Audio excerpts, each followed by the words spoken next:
यिनै कारणले राजतन्त्रको पक्षमा आवाज उठिरहेका छन्। तर राजतन्त्रको पुनः स्थापनाले यी समस्या समाधान गर्न सक्छ? प्रश्न यहाँनिर छ। समाधान राजतन्त्रमा छ कि राम्रो लोकतन्त्रमा? राजतन्त्र भए पनि शासन त केही सीमित व्यक्तिहरूकै हातमा हुने हो। जनता फेरि शासन गर्ने होइन, शासित हुने हुन्।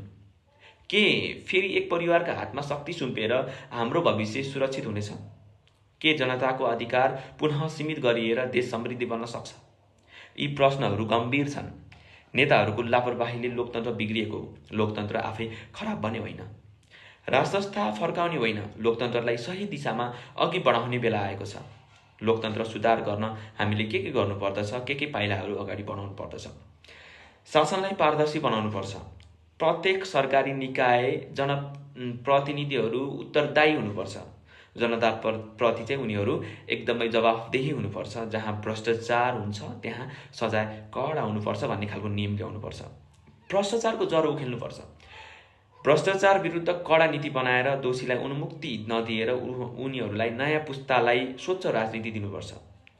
युवालाई राजनीतिमा ल्याउनुपर्छ। अबको नेतृत्व युवाले लिनुपर्छ। नयाँ सोच, इमान्दारिता र प्रविधिको उपयोगबाट नेपाललाई अघि बढाउनुपर्छ। 4 नम्बरमा स्थानीय सरकारलाई बलियो बनाउनुपर्छ। केन्द्रबाट सबै हुकुम चलाउने परम्परा हटाएर स्थानीय सरकारलाई बलियो बनाउनुपर्छ। गाउँमै रोजगारी सिर्जना गरेर समृद्धि तलबाट नै ल्याउनुपर्छ। घरको जग राम्रो भयो भने घर बलियो हुन्छ।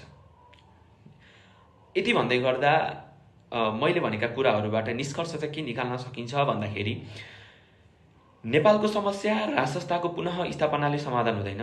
समस्या शासन प्रणालीको छैन, शासन गर्नेहरूको इच्छा शक्ति र नैतिकतामा कमी भएको हो।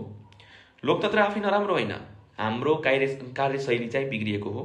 यही सही नेतृत्व छानियो भने, यदि यही ठाउँमा यही स्थानमा सही नेतृत्व छानियो भने, सही नीति बनाइयो भने, सही सुधार गरियो भने लोकतन्त्रले नेपाललाई समृद्ध बनाउन सक्छ। अब हामीले इतिहास फर्काउने होइन, इतिहास बनाउनु पर्छ। समस्या थप्यौं, अब समाधानको लागि बोल्नौं, लोकतन्त्र सुधार गरौं, नेपाल बचाउँ। जय नेपाल।